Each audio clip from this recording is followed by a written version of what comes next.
Good afternoon all, and welcome to the Power of the Hook webinar. Today I'm joined by Liz Smith, Lead Solutions Designer, and Steve Foy, Solutions Consultant, both from Kineo. Over to you guys. Thanks, Nathan. Thanks, Nathan. So yes, as Nathan said, we're going to be looking at the hook model today. We'll start with a short poll, and then we'll explain a little bit about the hook model if you aren't familiar with it, and then really thinking about how we can apply it in the context of digital learning rather than kind of product design or technology design as it's been used previously. So we'll start with the poll. So what apps do you guys use on a daily basis that you regularly return to? We've got some different groupings to show you in terms of the poll. So if you can just select the ones that you use, then that would be great, just to give us an indication.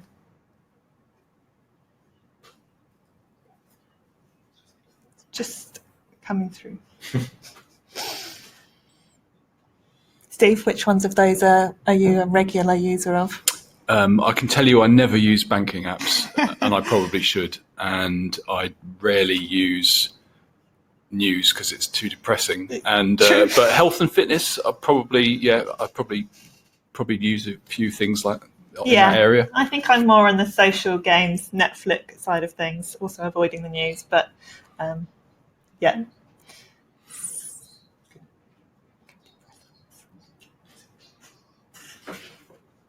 Oh, great. So thanks everyone for voting. So we've seen some results there. Yeah, obviously high impact for the social. And I think that is shows a few of those features that those apps use to get us keeping coming back for more news, and then a few of the other aspects there. So that's great. We've got just a second part to the poll now. What makes you return to these apps that you do use again and again? Do they make you feel good? You kind of feel interested or amused by them?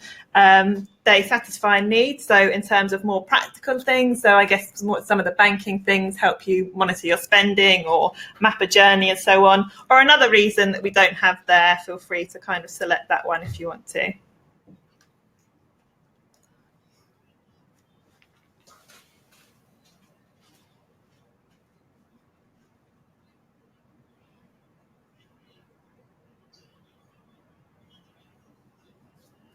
It seems to be at the moment. It seems to be a clear winner about feeling good rather than a functional need.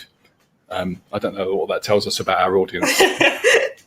I think anything that you can get in these troubled times to help you. Positive reinforcement is what we're all looking for according to these results. Definitely. So that's really interesting. That sometimes there's other reasons.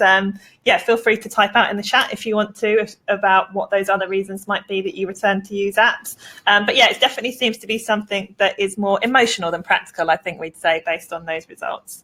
So if we continue on, all of these apps use the principles of the hook model, whether they're for a social function, whether they're for health and fitness and so on.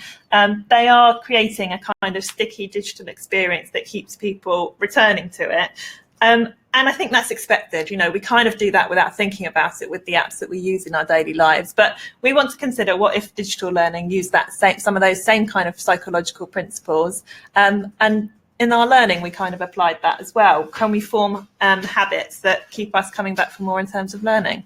Positive habits, especially. Yes, exactly. I think obviously with some of these, more recently, especially with some of the technology, we've seen some more negative stories about, engagement with social apps such as Instagram or Facebook and so on, and negative experiences that people can have. So we want people to want to keep coming back for good reasons, and that does make them feel good, as we kind of had as the first poll option there.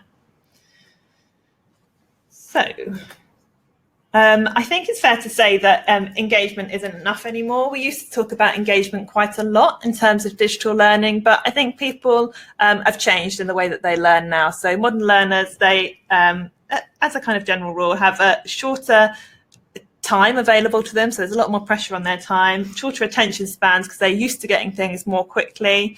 Multiple digital distractions. So often people are using at least two screens, say, at the same time. Might be on their phone and watching TV and so on. And kind of on-the-go lifestyles. So they might be on the road or traveling quite a lot. That's all become much easier to do. So again, that limits the amount of time that people then have available.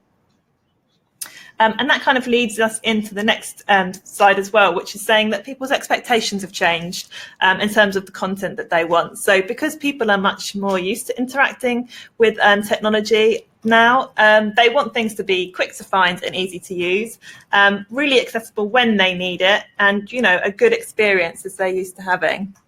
I think people have higher standards, don't they? They expect more. Yeah, and if they don't get that immediately, I think they're also quite willing to give up, because it's they're looking for that kind of instant gratification in terms of getting what they need.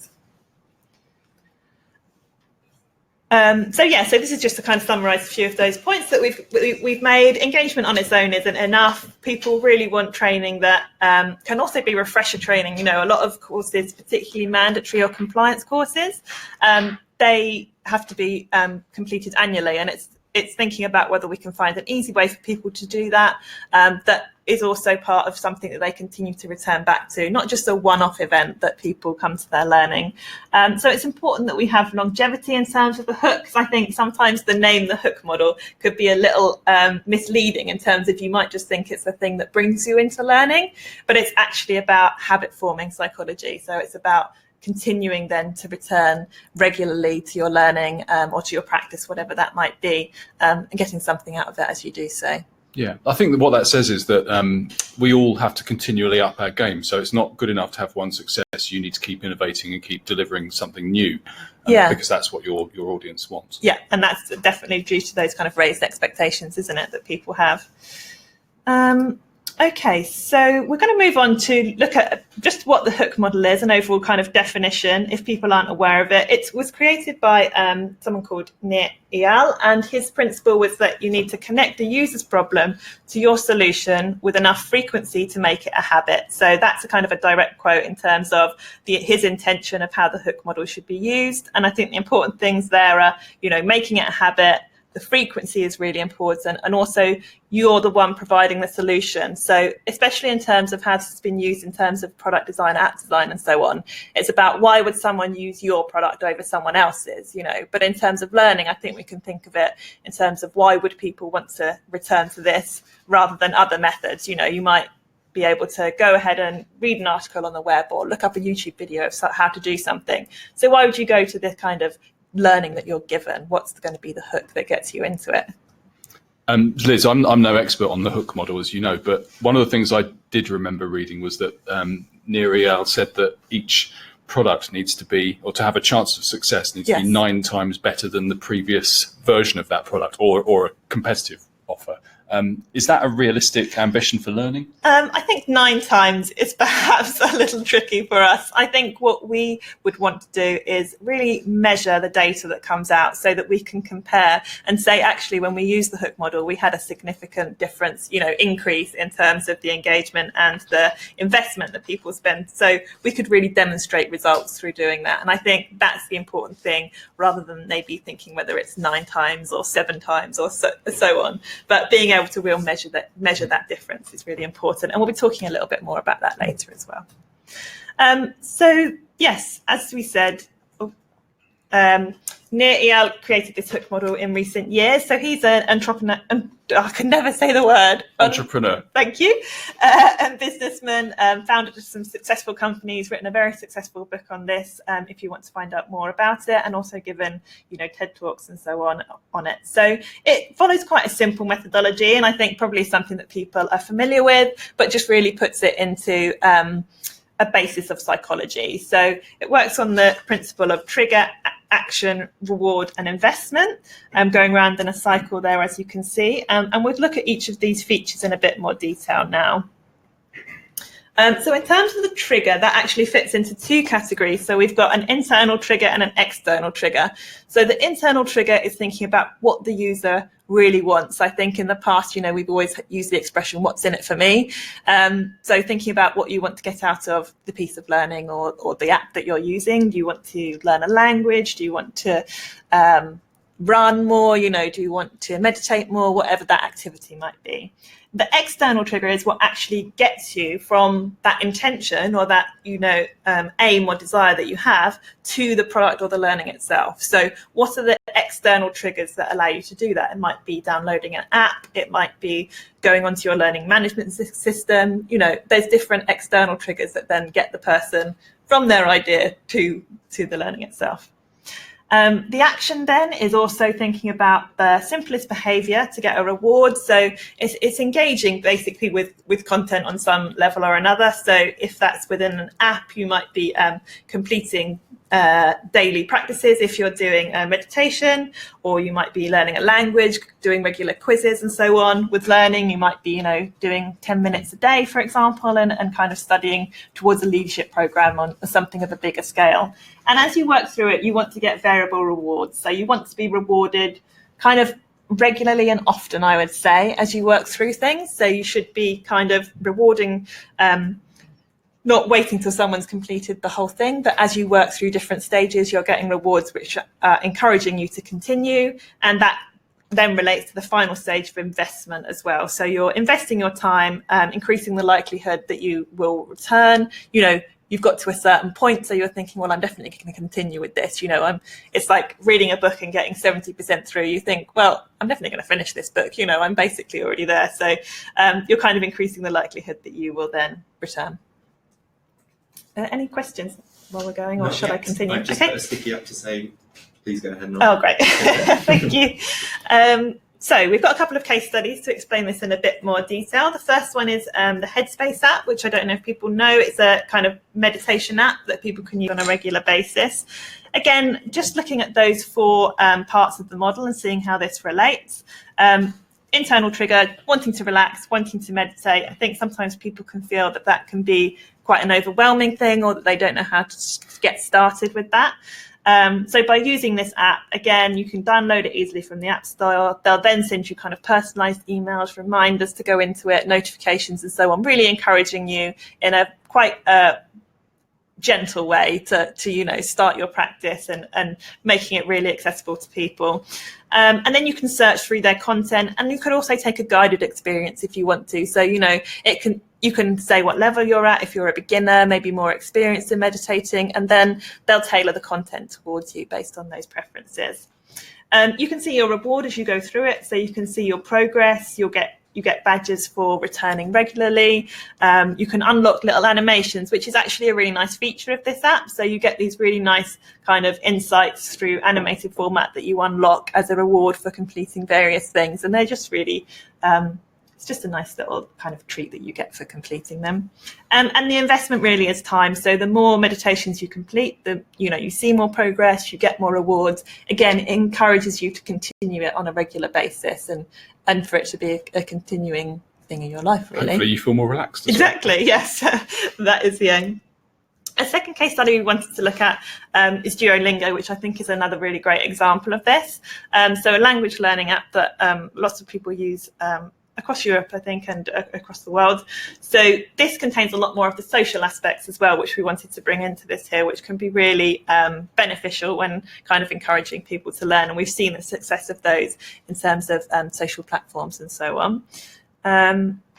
So again, let's go through the 4 stages. So the trigger, you want to learn a language. I mean, that could be for any number of other reasons. You're going on holiday, moving abroad, for kind of business reasons. And again, in terms of the external trigger, so how are you going to get to that piece? How are you going to learn that language? You're going to download this app that is good, I think. I think it has a very good kind of word of mouth reputation. Also, that people could say, this is the best way to learn a language these days. The action is based on completing daily targets and exercises. I think with language learning, this is very important that people kind of keep returning to it regularly. I know Duolingo completed a lot of studies about how that regular practice really helps people to retain that information basically and build on their learning as well. And I think that's true of a lot of areas where we do digital learning. So that's an important thing to consider. Again, rewards, you can progress towards badges, variable skill rewards, and that gives you motivation to keep up with the practice. You can also make purchases within the app to do more. I mean, that's kind of can be a little bit controversial, I guess, in some cases, but it's just an option there that if you wanted to do it, it doesn't stop you from progressing if you don't use those things. And just to kind of say that the social elements within there really kind of push this a little bit further in terms of the investment, I think. So you can join these little clubs, such as a German club, and you can either join with kind of family and friends and people you know, or with strangers if you know no one else you know is learning that same language. And you can then kind of play against each other or work together as a team. And it's really nice, a way of kind of competing against each other. And I think we were also talking, Steve, about how some of the more health and fitness apps do this. Things like Strava allow you to kind of do runs against other people or cycling and so on. That's right. You can compete with anybody around the world, basically, in virtual races. Yeah, which can be motivating to some people. Okay, so that's all kind of the basis of the hook model. Hopefully that's clear to everybody who, and if people weren't already familiar with it.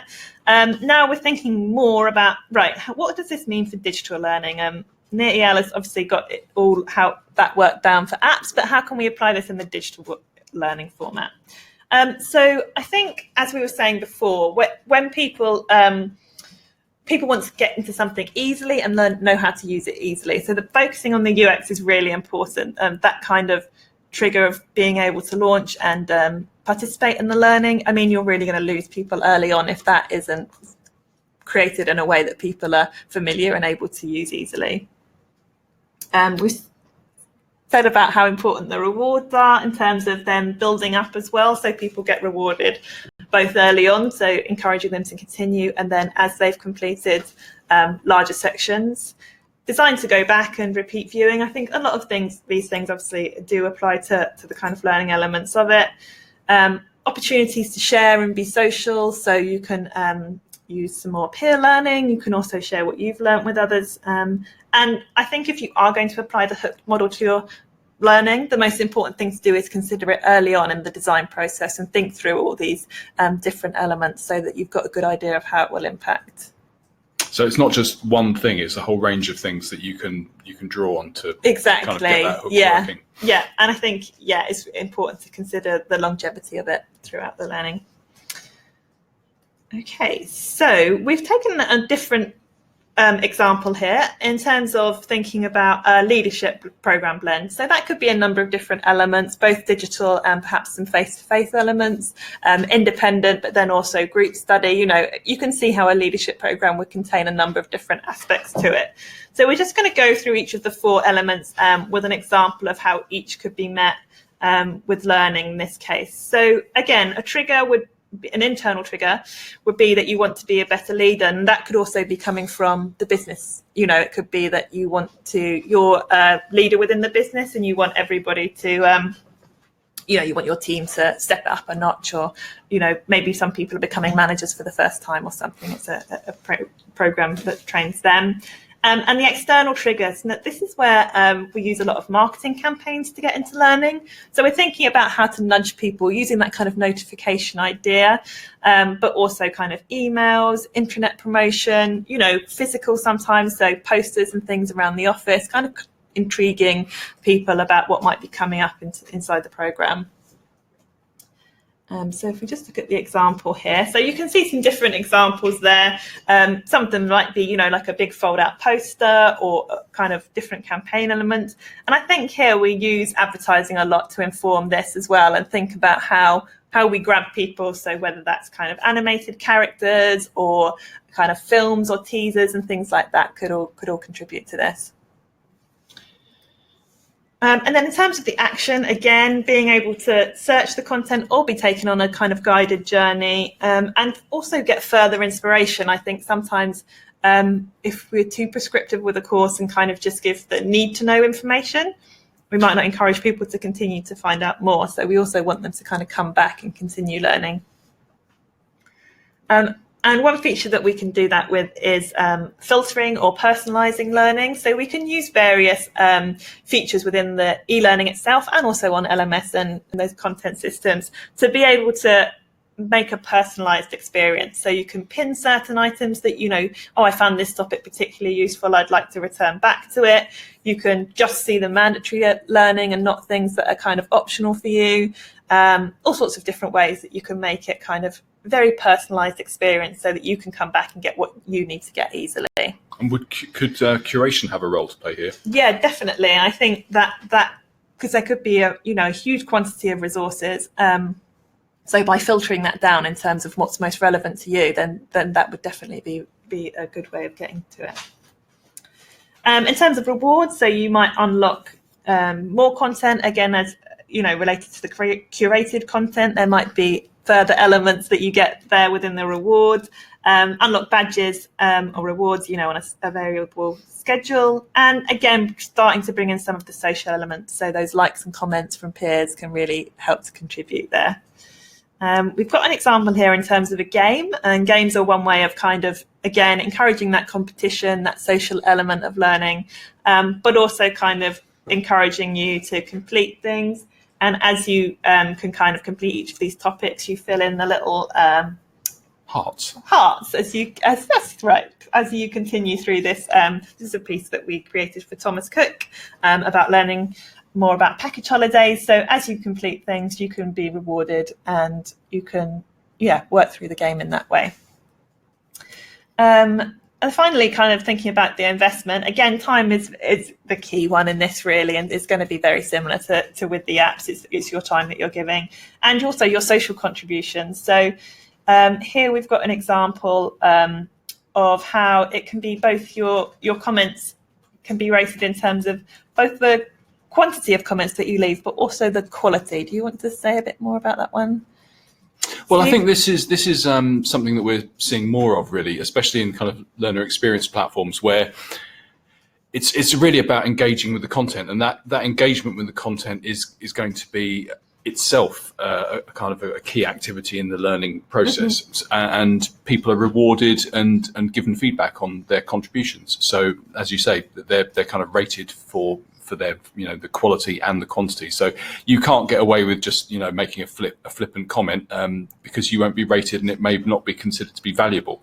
Whereas if you make comments which are salient and spur other people on, then you can get a kind of rating of thought leader, which is the case that we've got here. Yeah, and I think that relates to your question as well, Brian, about how you can kind of leverage that social pressure of someone becoming more influenced by their peers than they are necessarily by superiors or management. In a way, you can kind of use these comments and kind of the rating of how useful they are to kind of use that kind of group thing to generate the most useful responses, really. Yeah, I think in this case it's quite a healthy, nice form of competition. So everybody can see that what's being shared, and everybody's getting value from it. Definitely. Other questions? Yeah. Yes, so we're going to get a little bit more into measurement later, but we definitely do have feedback. There's a number of ways you can measure that in terms of the data that you collect. So again, time is one. If people spent, you can see how much time people spent on particular elements. So it might be that they spent more time on video, they spent more time on questions, so on. You can kind of see what that audience group, what feature it was that appealed to them. Or you can, complete surveys and so on to ask people, what was the piece of this learning that you really found engaging? And we find that really depends, I would say, on both the content, like the subject matter that you're looking at, and the audience group. So we find a lot with, say, sales audiences that something competitive is normally quite successful. Some companies, especially digital companies, more startups, those kind of things, really enjoy gamification. It's really about looking at the audience and seeing what's going to work with them the most, and carrying out kind of user testing and preliminary testing to see what really does appeal to people. And I think the increased use of analytics in learning programs is just giving us a lot of evidence about what people are looking for, how much time they're spending on different parts of content, and that gives you lots of power to make positive changes to your design. Definitely, yeah. And then that then informs the data-driven design philosophy. So the idea is that you can then take those results from the analytics and use that in, say, the next stage of your project, or amending things, moving forwards, and seeing, you've got then real data to use. Okay, so thank you for those questions. Providing content at the time of need. So we wanted to talk about this a little bit more. As we've mentioned, obviously the modern learner has changed a lot. And I think in terms of the learning that we're providing, it now is a lot more similar to performance support.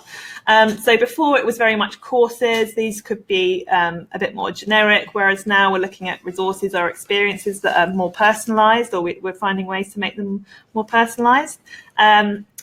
Before it would be kind of give everybody everything that they might need to know just in case, whereas now we're much more focused on getting just-in-time information. I mean, it's really thinking about the way that you learn in the real world. So, you want to fix a leaky tap or something, you look up a YouTube video how to do it rather than, read a whole manual on it. It's just moving into that more modern way of thinking. Where things were previously instructor-led, they're now more data-driven. I won't go through every single one of these because I think they're probably quite familiar to most people here. But it's just really thinking about how the modern learner's changed and about how they're learning now. So increasingly, I think we've talked a little bit already about how we want training that can also return to regularly, but it also can be a refresher training. So if someone, say, has to take an annual assessment, that they can be able to do that, and that's all fixed within the learning for them. Again, ease of use, easy application to be able to do so.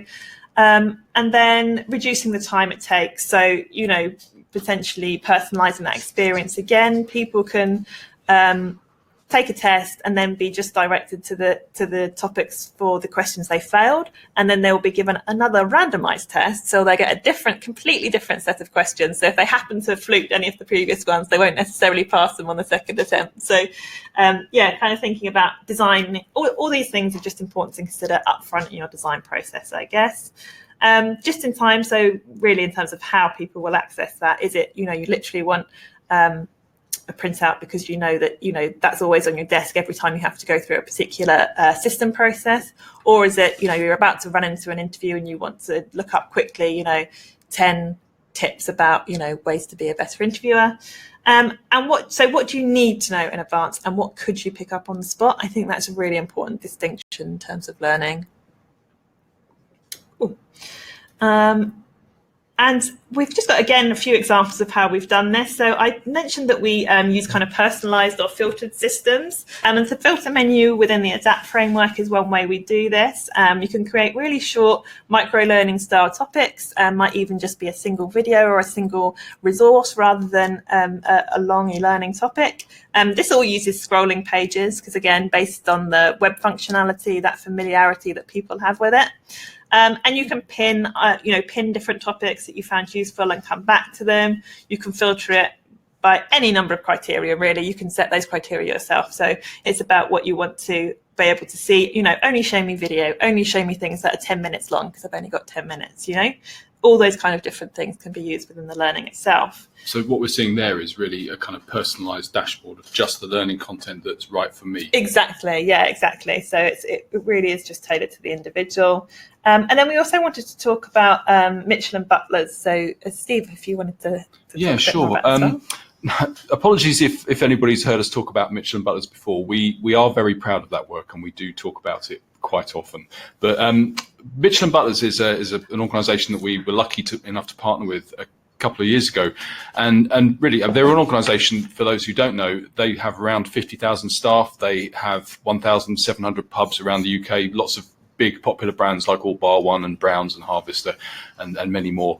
And they had a learning offer already. They had a learning management system. They had e-learning, but they came to us with a vision, and they wanted to really transform the way that they offered learning, and they wanted to deliver that learning using a sort of social model, really. So that the whole model of social learning, of sharing, and not about sort of pushing people to a sort of formal mandatory learning path that they had to work through, and then a certificate would be spat out at the end of it.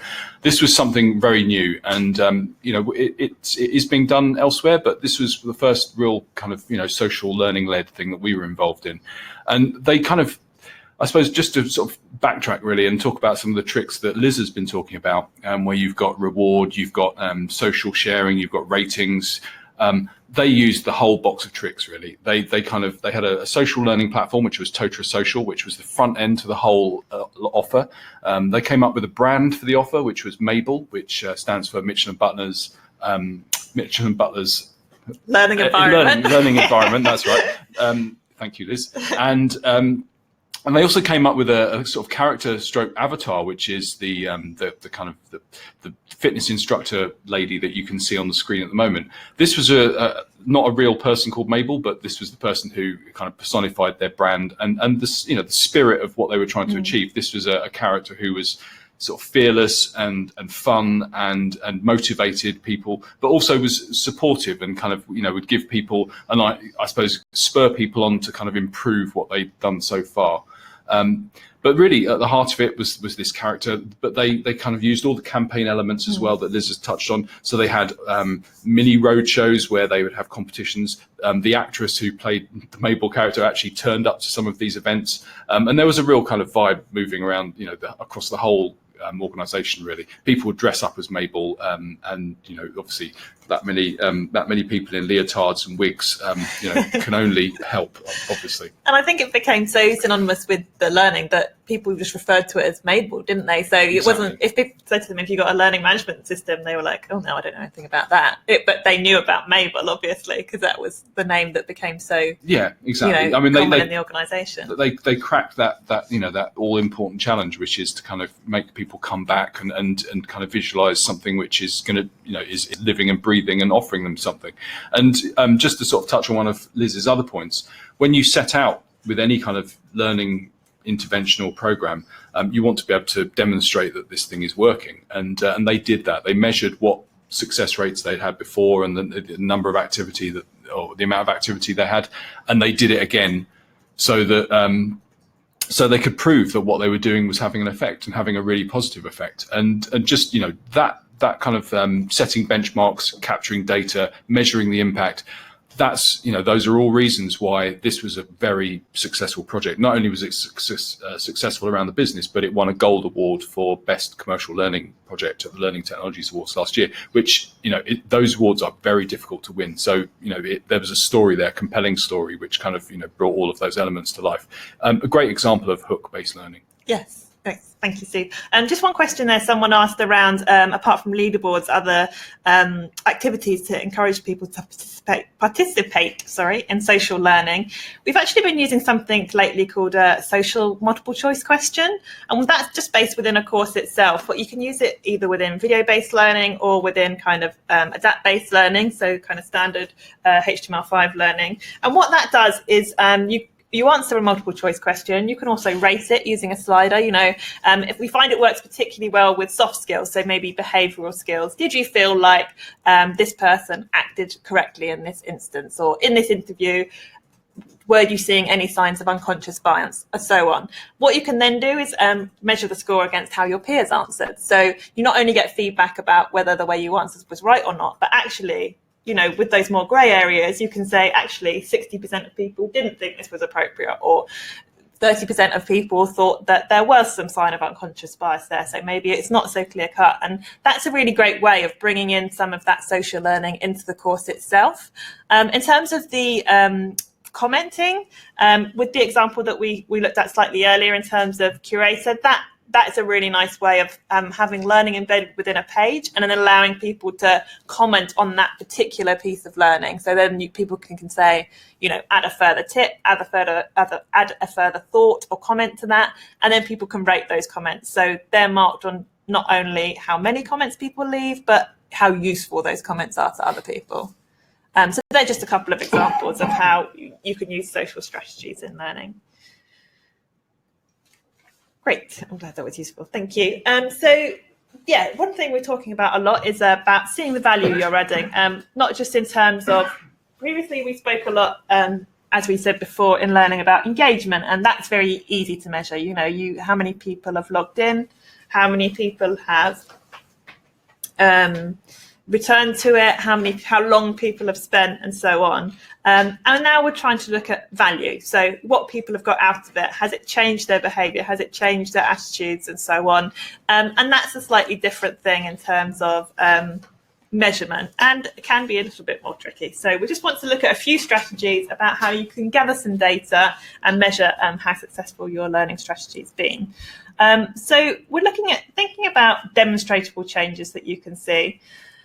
We're looking at kind of changes in lots of different things. So, these are just a few examples, but really there's, obviously it could be a number of different things depending on your business, but it might be an increase in sales, changes in behavior and attitudes. Again, one of the more difficult things to measure, but not impossible. Reduction in accidents or incidents. Sometimes those things can be slightly confusing, because you might end up, if you have a learning program about reporting incidents, your number of reports might go up, but maybe the number of incidents hasn't gone up, just the number of reports. So again, really important just to think about that, and thinking about reduction in time as well. And I think a lot of the time that might be measured against increase in sales, but also reduction in the time people would take, so on. So it's about seeing those demonstrable changes, and about how can we measure these. So some measures, again, not exhaustive by any means, but just a few different things to think about are data. So facts and figures from reports or sales data. Again, the easier things to kind of measure, I guess, in some ways. With our induction courses, we look at a lot at staff retention. A big cause for people leaving a business early on can be that they didn't get a good induction. So, the digital induction is a large part of that. And again, surveys and less formal ways of, or less data-driven ways, I should say, of kind of gathering that information, conducting interviews and so on, but still really important feedback in terms of evidence that you can gather to measure a course. So they really fall into two categories. And again, I'm sure a lot of people are kind of familiar with this, but just to kind of go over it again. Qualitative and quantitative data. So qualitative is descriptive statements. It tends to be text-based. It is harder to analyze just because it's not, you don't really rate things on a scale. You might give more of a formal answer to a question, and it might be, what about this did you enjoy, for example, and that might be very different from every participant. And so you would collect that, interviews, written documents, observations sometimes, in terms of doing that.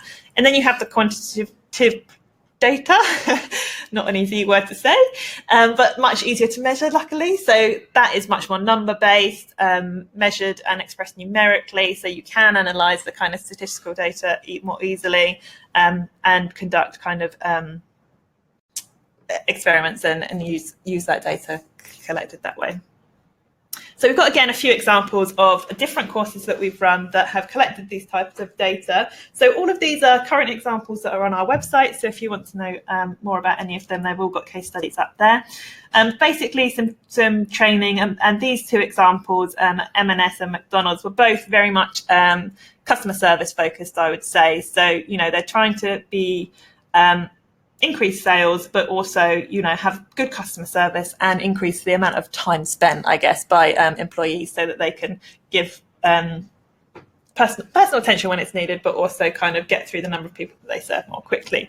So in terms of the measurements there's things like mystery diner scores. This was for Marks and Spencer's Cafe, improvement in sales, savings that they made, mystery shopper again for McDonald's visits, They really got this down to, again, this is another award-winning one, the McDonald's one, so they really got a lot of data from this and managed to make it down to a kind of figure, and they could actually say, per person, there was an increase in sales of 15p. And then in terms of the qualitative examples, I'll just go through these and then I'll answer the question that's been asked there. So these are two from our American office. So one is the International Fire Chiefs and one is Our Relationship, which is a couples counselling service. And with the fire chiefs, a really important thing for them, and again, not necessarily an easy thing to measure, was an increase in morale. And they really found that, after this training, they conducted various surveys and so on. and to be able to demonstrate that this had happened. And again, there was also statistics they could use to show that, such as the retention of people that they had was improved, the recruitment was getting the right kind of people that they wanted. And the counselling is also a really interesting case study, if you have time to go and look it up on our website, but it's about couples that were participating in this programme, and they also did is it called double-blind study, where they had people who weren't participating and they measured them against each other, and they could show that people who had been through this counselling, had a reduction in these mental health problems such as depression and anxiety, and they also managed to secure further funding by doing that. So that definitely demonstrates that they had the evidence in place to be able to do that. So yeah, all of these are kind of different examples of how that can be done.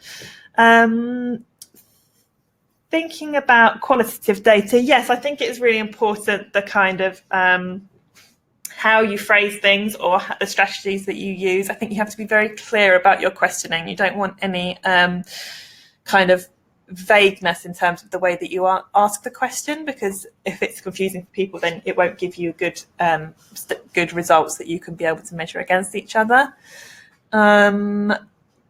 I mean, I'm thinking of one example where sort of recently where one of my customers was evaluating the success of a program that we just worked on them to redesign. And one of on the sort of qualitative side, they asked learners whether they were trying to get some feedback on the blend that we designed. So, the amount of the weighting between the amount of interactive learning versus things that people could read and take away versus performance support aids and other kinds of activities that might be video or podcasts.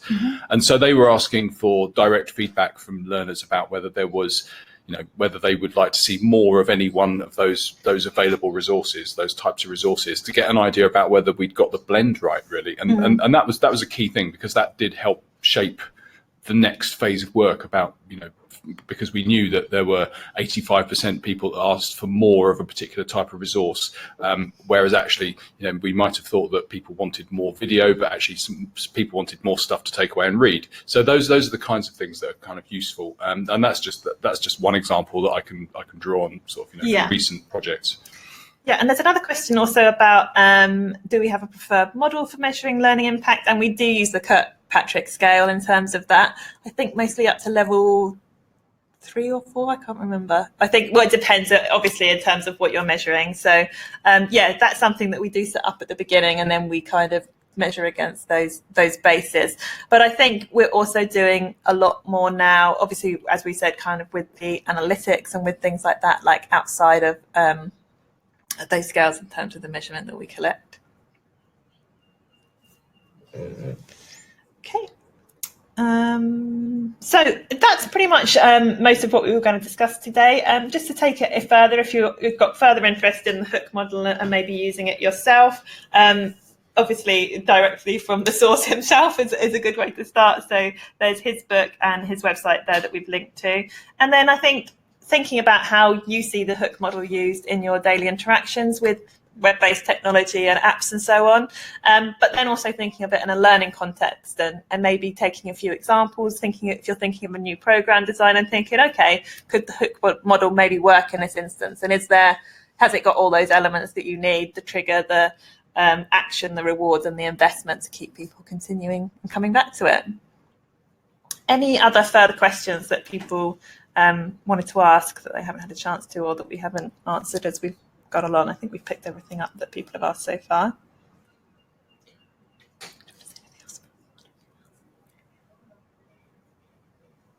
No?